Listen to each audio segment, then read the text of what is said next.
Je pourrais vous dire que le studio d'Europe 1 est parcouru d'ondes étranges en la présence de Victor Vincent, mais ce jeune homme a le sourire le plus sympathique qui soit.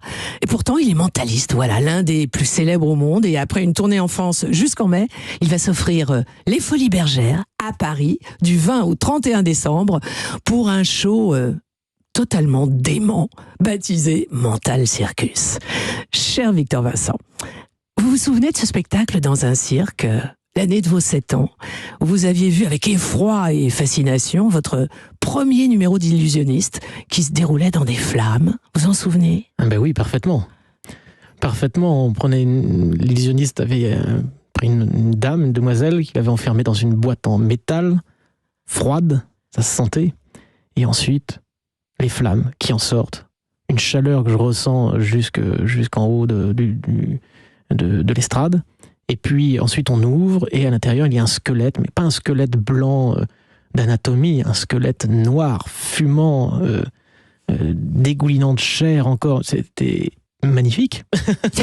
ça m'a troublé immédiatement. J'imagine qu'on fait des cauchemars la nuit suivante quand on a 7 ans et qu'on a vu ça, non ? C'est-à-dire qu'après, il prenait ce squelette fumant sur une civière et il faisait le tour de la piste comme ça pour le montrer.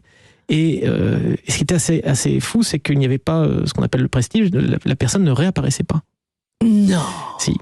Et en tout cas, pas dans mon souvenir. Ah, on appelle ça le prestige, oui, lorsque la personne réapparaît donc avec depuis un sourire très bon film, radieux. on appelle ça comme ça. Ouais. D'accord. Et donc ça m'a fasciné. Puis après, quand j'étais chez moi, je me suis dit voilà comment ça peut fonctionner.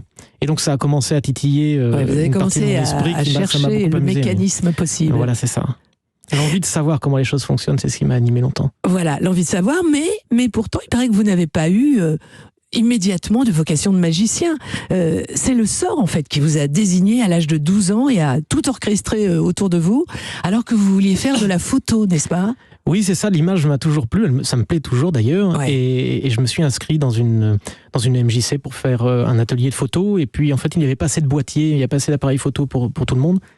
Et donc on dit à tout le monde, voilà, s'il y a quelqu'un qui a envie de partir dans une autre discipline, voilà, il y a ça, et dedans il y a art magique. Et là je me dis tiens, je ferai de la photo plus tard. Ah moi art magique je veux bien, très bien. Et donc je suis allé là-bas, et puis c'est là que le virus a commencé, c'est-à-dire que bien sûr j'avais des petites piqûres avant, mais là ça a été le gros rappel. Voilà. Et puis d'un seul coup là je suis tombé amoureux de l'art de surprendre et de l'art du mensonge.